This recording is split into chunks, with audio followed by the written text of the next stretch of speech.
तो कहानी शुरू होती है 1954 से। हम एक आदमी को देखते हैं जिसका नाम रे क्रॉक होता है। रे ने अपनी जिंदगी में बहुत से काम किए। उसने एम्बुलेंस में ड्राइवर बनकर काम किया, म्यूजिकल बैंड में पियानो भी बजाया, सेल्समैन भी बनकर बहुत सी चीजों को बेचा और उसने प्रॉपर्टी का काम भी किया। आज रे की उम्र जब 52 साल की हो गई तो वो एक कंपनी में सेल्समैन के तौर पर जूसर ब्लेंडर बेचने का काम क्या करता था। उसने अपनी जिंदगी में कुछ पैसे भी बचा कर रखे थे ताकि वो अपने बुढ़ापे को आराम से गुजार सके। रे की वाइफ उसका हर काम में साथ दिया करती थी, मगर रे को अपनी जिंदगी में कुछ करना था। उसे आगे बढ़ने की लगन थी। वो हर वक्त सोचता रहता कि उसे कुछ तो जरूर करना चाहिए। एक दिन रे को उसके सेक्रेटरी का फोन आता है जो बताती है रे तुम्हें एक रेस्टोरेंट में जाकर 6 जूसर मशीन को देकर आना है। रे कहता है क्या 6? मुझे लगता है तुमने कुछ गलत सुना है। ऐसा करो मुझे उनका नंबर दो, मैं खुद ही पता कर लूंगा। सेक्रेटरी रे को उनका नंबर दे देती है। रे जब वहाँ पर कॉल करता है तो उसकी बात डिक नाम के आदमी से होती है जो रे से कहता है हाँ मैंने ही ऑर्डर दिया था जूसर मशीन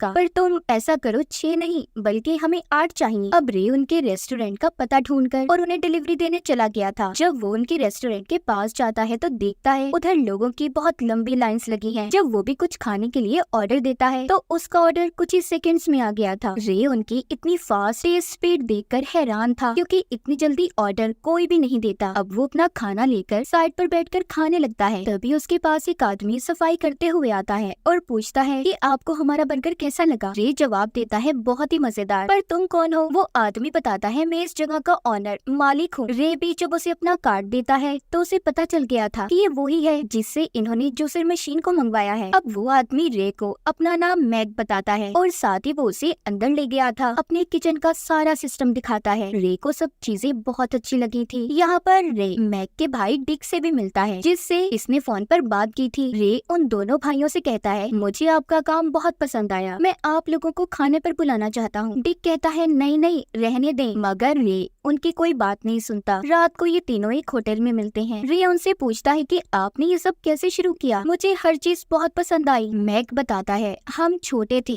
और बहुत भूखे, हमारे शहर में नौकरियों की कमी थी, इसलिए हम हॉलीवुड आ गए, मतलब फिल्मी दुनिया में जहाँ पर फिल्में बना करती थी। हमने उधर ट्रक ड्राइवर का काम शुरू किया और कुछ ही दिनों में बहुत से पैसे कमा लिए। फिर हमने उन पैसों से एक थिएटर खोलने का सोचा, मगर उस वक्त साल में 1 या 2 मूवीज ही रिलीज होती थी तो हमें नुकसान भी हो सकता था। तब हमने एक छोटा सा रेस्टोरेंट खोलने का सोचा, लेकिन वो शहर छोटा था, लोग भी कम थे, तो इसीलिए उधर हमारा ये काम भी न चल सका। फिर हमने सोचा कि क्यों ना एक बड़े शहर में अपना रेस्टोरेंट खोला जाए, मगर हमारे पास इतने पैसे नहीं थे, तो इसलिए हमने अपने उसी छोटे रेस्टोरेंट को उधर शिफ्ट कर लिया। हमने उसका नाम मैकडॉनल्ड्स रखा। जी हाँ, वही मैकडॉनल्ड्स जो आज पूरी दुनिया में फैला हुआ है। शुरू में तो हमारा काम बहुत अच्छा चला, मगर आहिस्ता आहिस्ता हमारी सेल कम होने लगी। उसकी वजह ये थी कि हमारा रेस्टोरेंट दरअसल ड्राइविंग रेस्टोरेंट था, जहाँ पर लोग अपनी गाड़ी में ही बैठे ऑर्डर करते और चीज उनके पास आ जाती, लेकिन हमारे ऑर्डर को यहाँ पर देर होने लगी। मैक बताता है कि उस वक्त हमारे मेन्यू में 27 आइटम्स थे, मगर हमें इस दौरान पता चला कि हमारी ज्यादा बिकने वाली चीजों में बर्गर, फ्राइज और सॉफ्ट ड्रिंक्स हैं। फिर हमने पेपर पैकिंग करना शुरू की और बर्तनों के झंझट को खत्म कर दिया। फिर हमने ये शुरू किया कि लोग आएं और अपना खाना लेकर जाएं, लेकिन हम ऐसा कुछ करना चाहते थे कि उस चीज में हमारा आइडिया हो, इस बारे में किसी को भी कुछ ना पता हो। हमने अपने कस्टमर्स के लिए ये सोचा कि हम उनका ऑर्डर 30 सेकंड में पूरा कर दिया करेंगे, जो हमारे लिए बहुत मुश्किल था, पर हमने किया। हम अपने सभी एम्प्लॉयज को एक जगह पर ले गए जहाँ पर हमने अपने किचन का डिजाइन बनाकर अपने एम्प्लॉयज की प्रैक्टिस करवाई। पहले तो हमें वक्त लगा, लेकिन हम जल्दी कामयाब हो गए। फिर हमने अपना किचन बिल्कुल वैसे बनवाया, लेकिन ये प्लान भी हमारा फेल हो गया। जब लोग हमारे पास गाड़ी के हॉर्न देकर डिलीवरी मांगने लगे तो हमने कहा आपको खुद आकर अपना ऑर्डर देना होगा, तो आधी से ज्यादा कस्टमर तो हमारे पास से ऐसे ही चले गए। फिर हमने सोचा कि पुराना तरीका ही ठीक है, लेकिन उसके लिए अब हम दोबारा से सब नहीं कर सकते थे, इसीलिए हमने दोबारा से ओपनिंग करने का सोचा ताकि लोगों को हमारे बारे में पता चले। कि तभी उधर बहुत से कीड़े आ गए जो लाइट्स की वजह से आए थे। सब लोग एक बार फिर चले गए, हमारा रेस्टोरेंट खाली हो गया। अगली सुबह हमारे पास एक बच्चा आया, उसने 3 बर्गर्स का ऑर्डर दिया। हालांकि हमारा रेस्टोरेंट बंद था, मगर हमने उसे फिर भी मना नहीं किया। फिर उसके बाद एक गाड़ी रुकी, फिर दूसरी, और इस तरह लाइन लग गई जो आज तक खत्म नहीं हुई। हमें इस काम को करते 30 साल हो गए हैं। अब उन दोनों भाइयों की पूरी कहानी सुनने के बाद रे वहाँ से चला जाता है। अगली सुबह रे उन दोनों भाइयों के पास वापस जाता है और कहता है कि आप लोगों को मैकडॉनल्ड्स की और भी फ्रेंचाइज खोलनी चाहिए, मतलब मुख्तलिफ शहरों में अपने इस नाम का रेस्टोरेंट। डिक कहता है कि हमने इसकी कोशिश की थी, मगर हमारा प्लान फेल रहा। रे पूछता है क्यों? डिक कहता है क्वालिटी कंट्रोल, हम इन चीजों को ठीक तरह से नहीं देख सकते कि हमारा हमारा नाम इस्तेमाल करने वाले लोग क्या बेचेंगे, क्या करेंगे। एक जगह पर हमने अपने नाम का रेस्टोरेंट भी खुलवाया तो वो कुछ अलग ही बेचने लगे। तो 50 घटिया रेस्टोरेंट खोलने से तो अच्छा है हमने सोचा कि जो अभी हमारे पास हैं, जिन पर हम खुद कंट्रोल कर सकते हैं, उन्हीं पर तवज्जो दें। तभी रे की नजर उधर लगी हुई एक पेंटिंग पर जाती है। रे जब उसके बारे में पूछता है तो वो बताती है ये हमारा एक आइडिया था अपने रेस्टोरेंट के लिए। उस बिल्डिंग पर येलो पीले रंग की रिंग्स लाइट लगी हुई थी। वो कहती है ऐसा ही एक रेस्टोरेंट और भी है। रे जब उस जगह पर जाकर रेस्टोरेंट को देखता है जिसमें पीले रंग की लाइट्स थी, उसे ये आइडिया कमाल लगता है। रे जब वापस आकर हर चीज के बारे में अपनी वाइफ को बताता है तो वो कहती है रे तुमने अपनी जिंदगी में बहुत मेहनत की है, बस अब सब छोड़ दो, अपनी फैमिली को वक्त दो। लेकिन रे बहुत मेहनती था, वो जिंदगी में आगे बढ़कर कुछ करना चाहता था, इसीलिए वो फिर से उन्हीं दोनों भाइयों के पास जाता है, मैक और डिक के पास। वो उन्हें बताता है मैं बहुत से शहरों में घूमा, हर शहर में एक चीज कॉमन आम थी, चर्च और अदालत। तो मेरे दिमाग में मैकडॉनल्ड्स को लेकर ये आइडिया आया, हम भी इसी तरह हर शहर में अपनी ब्रांच बनाएंगे जहाँ पर लोग अपनी फैमिली के साथ खाना खाएं और खूब एंजॉय करें और खूब मजे करें। तो मेरा मतलब साफ है, मैं आप लोगों के साथ मिलकर काम करना चाहता हूँ। वो दोनों भाई भी यही चाहते थे,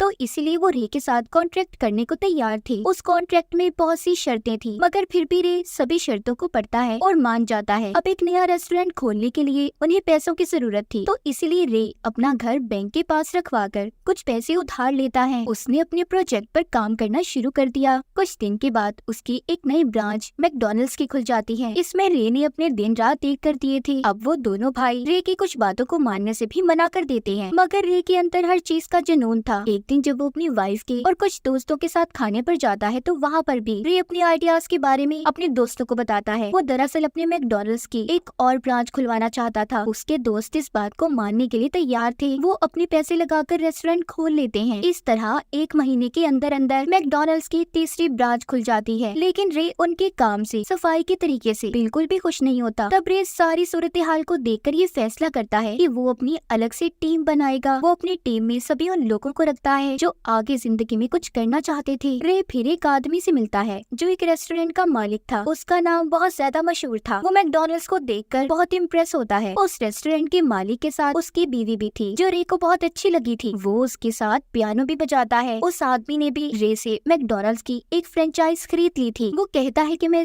ऐसी जगह पर खोलूंगा जो शहर के बीचों बीच हो। अब 1 साल गुजर गया था। मैकडॉनल्ड्स ने बहुत तरक्की कर ली थी, मगर अभी भी रे को प्रॉफिट, मुनाफा नहीं बचता। इसीलिए अब वो मैक और डिक को दोबारा कॉल करता है और कहता है कि हमें कॉन्ट्रैक्ट दोबारा बनाना चाहिए ताकि मुझे कुछ तो पैसे बचे। मगर उन दोनों भाइयों को अब यही लग रहा था कि उन्होंने रे से कॉन्ट्रैक्ट करके बहुत बड़ी गलती कर ली। वो अब रे से पार्टनरशिप खत्म करना चाहते थे। रे जब अपने घर पर जाता है तो उससे उसकी वाइफ पूछती है कि रे क्या तुमने हमारा घर बैंक में गिरवी रखकर लोन लिया था? मुझे बैंक से कॉल आई है, तुमने 3 महीने से उनकी किस्त जमा नहीं करवाई। अगर ऐसा हुआ तो हम बहुत जल्दी सड़क पर आ जाएंगे। इन बातों से परेशान होकर रे उस रेस्टोरेंट के मालिक के पास जाता है जिसने अभी कुछ वक्त पहले मैकडॉनल्ड्स की फ्रेंचाइज को लिया था, जिसकी बीवी भी रे को अच्छी लगी थी। वहाँ पर रे जब उन्हें अपनी सारी परेशानी के बारे में बताता है तो रेस्टोरेंट का मालिक उससे कहता है दरअसल रे हम जो मिल्क शेक बनाने के लिए आइसक्रीम्स बनाते हैं उन्हें फ्रिज में रखने, स्टोर करने का बहुत खर्चा आता है। तो तभी उस ओनर की बीवी यहाँ पर रे को एक आइडिया देती है, पाउडर से बनाया मिल्क शेक। वो बताती है ये 2 फ्लेवर्स में आता है, चॉकलेट और वनीला। हम इसके इस्तेमाल से अपना खर्चा बचा सकते हैं। ऐसा करने से सभी मैकडॉनल्ड्स का बिजली का बिल भी आधा हो जाएगा, हमें फिर आइसक्रीम की भी जरूरत नहीं पड़ेगी। अब जब रे उसे टेस्ट करता है तो वो वाकई उसे पसंद आता है। ये सारी बातें जाकर वो दोनों भाइयों को बताता है, लेकिन वो सुनकर साफ साफ इस चीज को मना कर देते हैं। कहते हैं कि मिल्क शेक बनाने के लिए हमें 2 आइसक्रीम चाहिए, हम ऐसा नहीं कर सकते, हम अपनी क्वालिटी में कोई कॉम्प्रोमाइज नहीं करते। वो इस बात को मना कर देते हैं। रे मैकडॉनल्ड की 13 ब्रांचेस खोल चुका था, लेकिन वो अभी तक पैसे नहीं कमा रहा था, इसीलिए वो बैंक में भी जाता है ताकि वो उनसे कुछ और वक्त ले सके। मगर बैंक वाले उसकी कोई भी बात सुनने को तैयार नहीं थे। हालांकि रे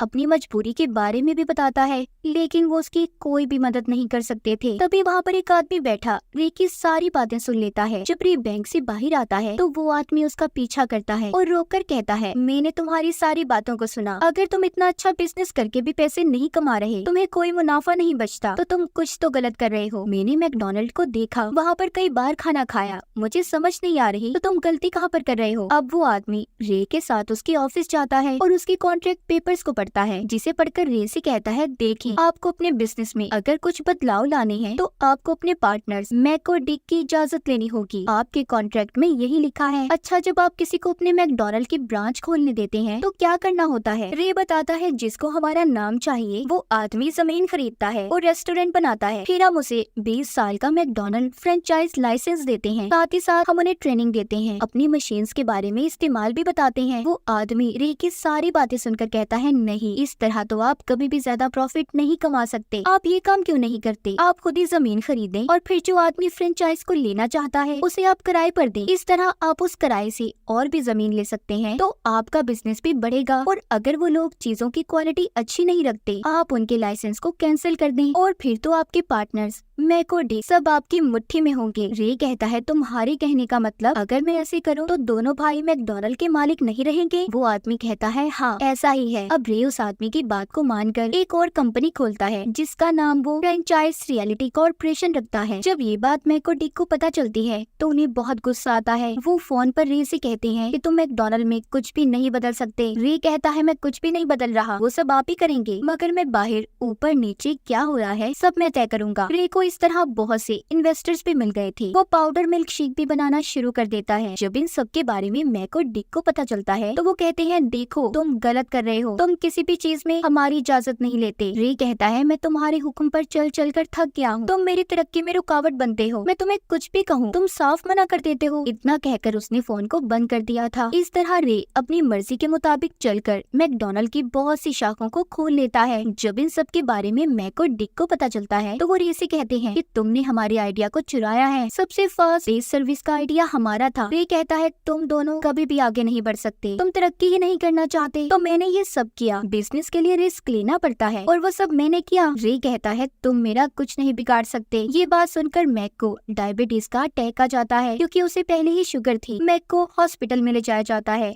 जहाँ पर रे भी उससे मिलने आता है, उसको एक चेक देता है। मैक कहता है, तुम क्या खरीदना चाहते हो? रे कहता है, तुम ठीक हो जाओ, हम फिर बात करेंगे। इतना कहकर वो वहाँ से चला गया था। मैक अपने भाई से कहता है, हम इससे कभी नहीं जीत सकते। अब डिक रे को कॉल करता है और कहता है, हमें बहुत सारे पैसे चाहिए और कंपनी का 1% प्रॉफिट और साथ ही जो हमारी पहली ब्रांच थी उसकी ऑनरशिप भी। रे को ये सब ज्यादा लग रहा था। वो उनसे बात करता है और कहता है, देखो मैं सारी बातें मानने को तैयार हूँ, मगर जो 1% प्रॉफिट है वो मैं तुम्हें नहीं दे सकता क्योंकि इसके लिए मेरे इन्वेस्टर्स कभी राजी नहीं होंगे। वो दोनों भी मान जाते हैं। मैक और डिक अब रे से पूछते हैं, जब पहली बार तुम हमसे मिले तुम्हें हमने हर चीज के बारे में बताया, तो तुमने अपना बिजनेस क्यों नहीं शुरू किया? वो कहता है कि तरक्की रेस्टोरेंट चलाने या उसे बनाने में नहीं बल्कि कामयाबी मैकडोनल्ड के नाम में है। मुझे ये नाम चाहिए था। देखो आज जितने पैसे मैंने तुम्हें दिए तुम सारी जिंदगी भी लगाओ कभी नहीं कमा सकते। इतना कहकर वो वहाँ से चला जाता है। अब मैक और डिक से मैकडोनल्ड का नाम रे ने पूरी तरह से खरीद लिया था। उन्हें इस नाम से अलग कर दिया जाता है। रे की इस कामयाबी से आज 5 मुल्कों में मैकडोनल्ड की 1600 ब्रांचेस हैं। तो ये बात तो साफ है, आगे वही इंसान बढ़ता है जिसके अंदर काम करने की लगन हो, जज्बा हो, जो रे के अंदर था। उसने अपनी इस लगन से बहुत कुछ हासिल किया। आखिर में दिखाया जाता है रे ने रेस्टोरेंट के मालिक की बीवी से शादी कर ली थी जिसके साथ उसने पियानो भी बजाया था। ये एक सच्ची कहानी है। तो उम्मीद है आप लोगों को ये पता चल गया होगा कि मैकडोनल्ड कैसे बना और इसी के साथ इस फिल्म की कहानी भी यहीं पर खत्म हो जाती है।